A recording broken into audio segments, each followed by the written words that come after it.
देवं चैवं नरोत्तमं देवीं सरस्वतीं व्यासं ततो जयमुदीरये शृण्वतां स्वकथा कृष्णा पुण्यश्रवणकीर्तना तद्यन्तस्तो ह्यभद्राणि विदोनति सुहृत्सताम् नष्टप्रायेषु अभद्रेषु नित्यं भागवत सेवया भागवत्ये उत्तमा श्लोके भक्तिर्भवति नैष्टिकी reading from Shrimad Bhagavatam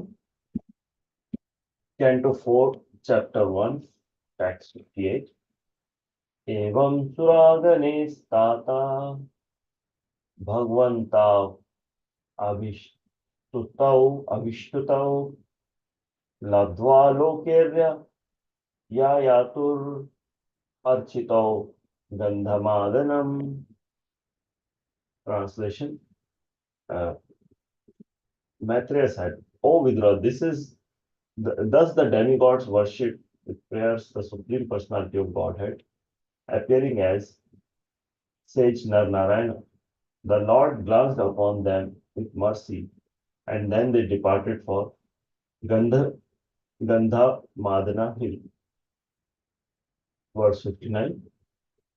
Tavimove Bhagavato Hare Ramsha Vihagato Bharavyaya cha Bhuvaha Krishna Yadu Urudvaho. Translation. The Narayan Rishi, who is partial expansion of Krishna, has now appeared in the dynasties of Yadu and Kuru in the forms of Krishna and Arjun, respectively, to mitigate the burden of the world. Purport. Narayana is the Supreme Personality of Godhead, and Nara is the part of Supreme Personality of Godhead. Narayana. Thus, the energy and the energetic together are Supreme Personality of God.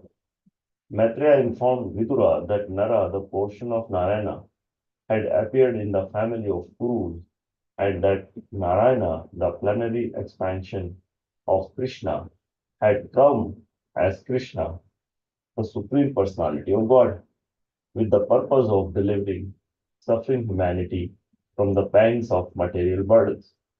In other words, Narayana Rishi was also present in the world in the forms of Krishna and Arjuna. Text 60. Swaha Bhimani Ashchagne Atma Jams Trin Ajijana Pavakam Pavamanam Cha Shuchim Cha Huta Bhojanam. Translation. The predominating deity of fire begot in his wife Swaha 3 children named Pavaka, Pavamana, and Shushi, who exist by eating the oblations offered to the fire of sacrifice. Purport. After describing the descendants of the 13 wives of Dharma, who were all daughters of Daksha, Maitreya now describes the 14th daughter of Daksha, Swaha, and her 3 sons.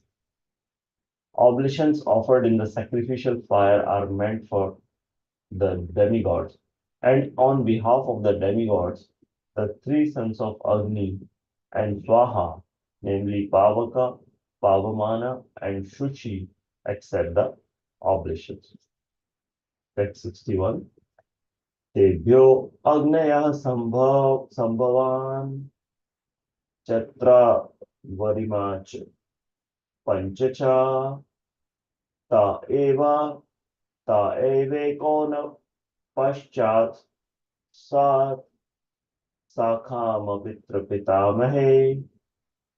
Translation. From those 3 sons, another 45 descendants were generated who are also fire gods. The total number of fire gods is therefore 49, including the fathers and the grandfather. Purport. The grandfather is Agni and the sons are Pavaka, Pavamana, and Shuchi. Counting these 4 plus 45 grandsons, there are altogether 49 different fire gods. Text 62. Vaitanike karmani yan namabhir brahma vadibhir Agneya ishtayo yagye nirupayante agneyastute. Translation. These 49 fire gods are the beneficiaries of the oblations offered in the Vedic sacrificial fire by impersonate Brahmanas. Purport. Impersonates who perform Vedic fruitive sacrifices are attached to various fire gods and offer oblations in their name. The 49 fire gods are described herewith. End of purport.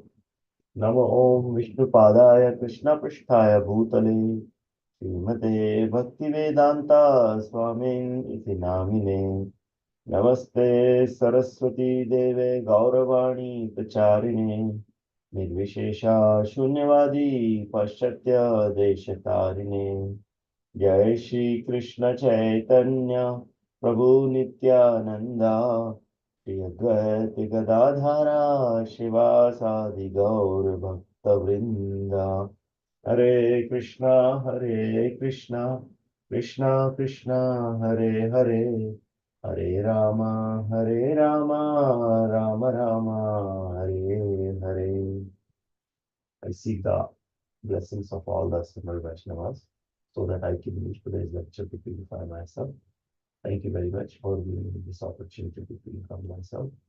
I'm going to read from a lecture given by His Grace Pankajalgrahi Prabhu. Please pardon me if I make any mistakes in summarizing the lecture. So here we are discussing the appearance in the first few verses. We are discussing the appearance of Narayan Rishi as a partial expansion of Supreme Personality of Godhead. Now we know that the Supreme Lord has many different types of expansions. Lila avatars, Guna avatars, Praktavesha avatars.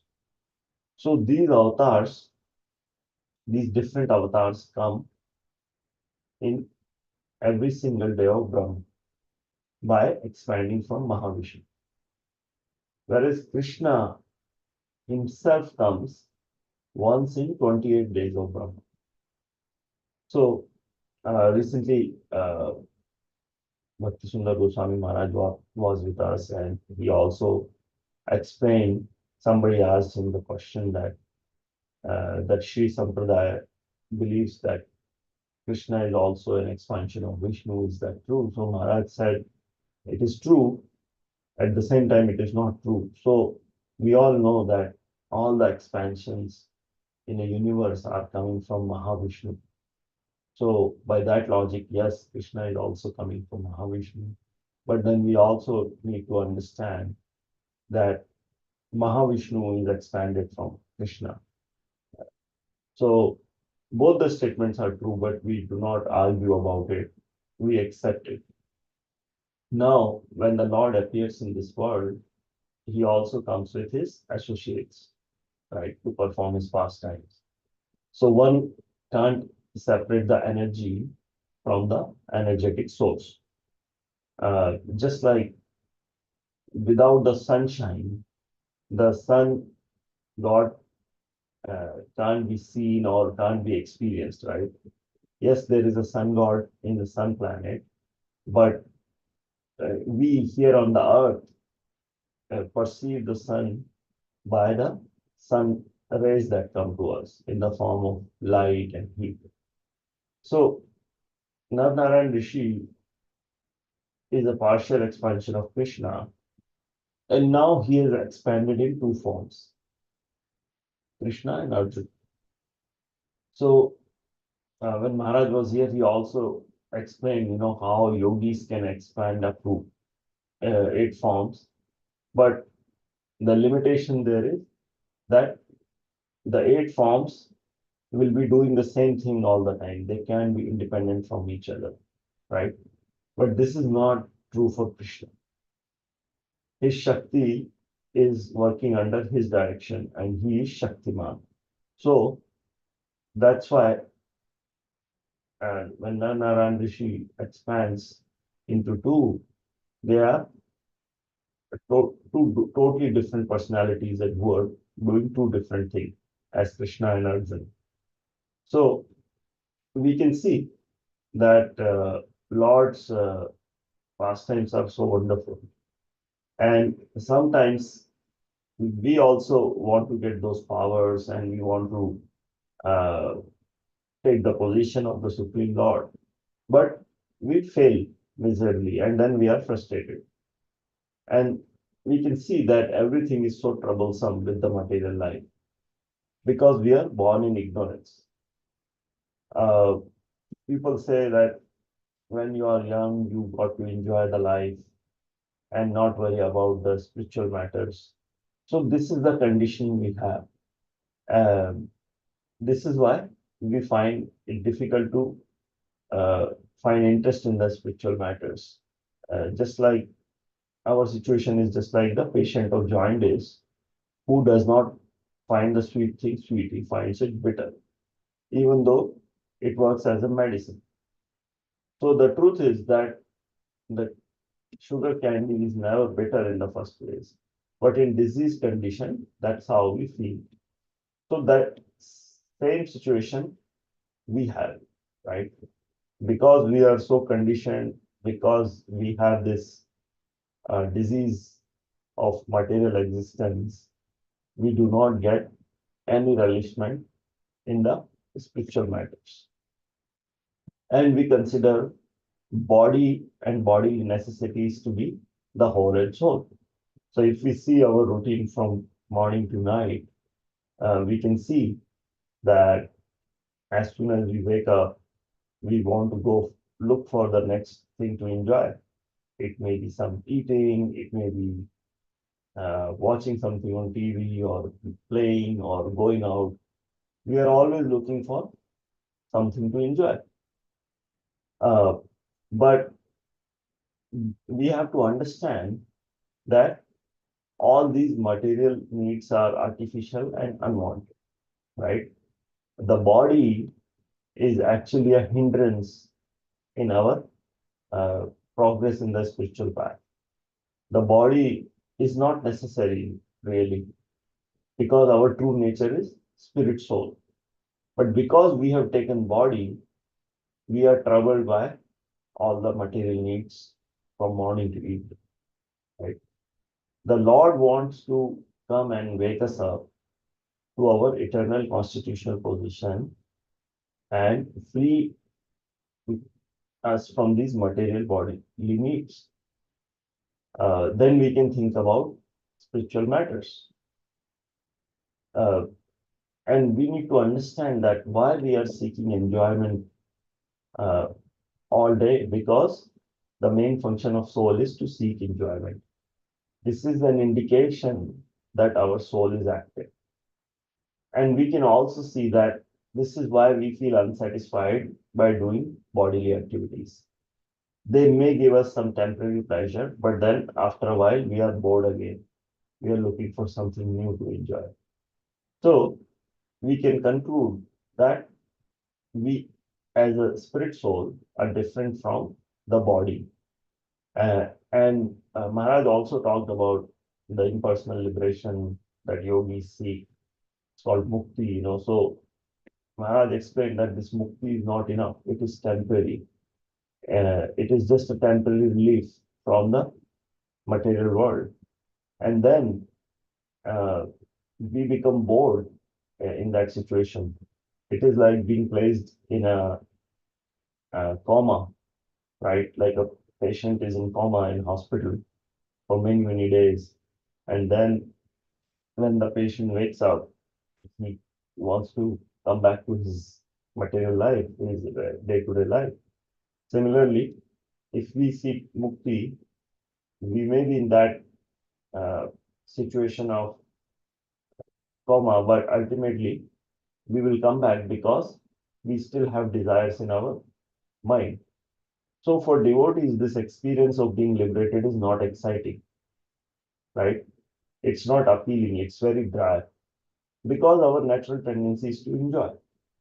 And why we want to enjoy? Because we are part and parcel of Krishna. Actually, we are meant to enjoy with Krishna. Krishna is the supreme enjoyer, and we enjoy by being part of him and by taking part in his leelas with him. We are not missing out. The problem is we wanted to enjoy separately, and that's why we came to the material world. Every birth we take, we think it is okay, it is fine, I'm in a good condition, I'm enjoying. But that is not true. Even in the body of insect, we may have that feeling. Maharaj also told that story of Lord Indra, how he became big and he had a family and everything, and he wanted to remain in that situation. He did not want to go back to his position as Indra. So Narada Muni had to come and remind him that who he is and where he is supposed to be. So it is not easy to understand the way Lord's inconceivable energies behave, right? After all, material energy is also Lord's potency, right? Uh, Lord says in Bhagavad Gita, Mammaya Duratyaya, right? So this material energy is also my energy and it's very difficult to overcome. So we need to keep inquiring uh, that why the Lord comes here, why he performs his pastimes. We need to understand more about Lord, right? His potency comes directly or indirectly. Uh, Lord comes, may come himself, or he may send his representatives, or he may appear in front of us in the form of scriptures or any other instructions. And why he is doing that? Because he wants us to wake up and come back to the spiritual world. The Lord does not come to material world to gain anything. There is nothing lacking in the spiritual world. He comes here for the sake of living entities. He comes and gives us a glimpse of spiritual world, that how it can be, how this is very limited, the material world. So um, this is Lord's kindness, and we can develop that relationship with Lord by meditating on Lord's pastimes and building a relationship with Him. So this is the goal of a human life. And this is by talking about different expansions and different avatars of Lord in these verses. This is what uh, Srimad Bhagavatam is telling us, right? We saw last Sunday in the temple when we performed the play how everyone enjoyed the play and the actors enjoyed, the audience enjoyed, everyone who saw enjoyed it. And then we will have the part two this Sunday. So this is an example. Even though we have all heard the Katha, Ramayana Katha many times, and we all know the pastimes, but every time it is performed again or it is heard again, it is very refreshing and the pastimes are very enjoyable. So, and these pastimes help us connect with the Supreme Lord, right? So it is very purifying for us by meditating on the Lord, and these these are the ways by which we can develop our relationship with the Supreme Lord. So with this,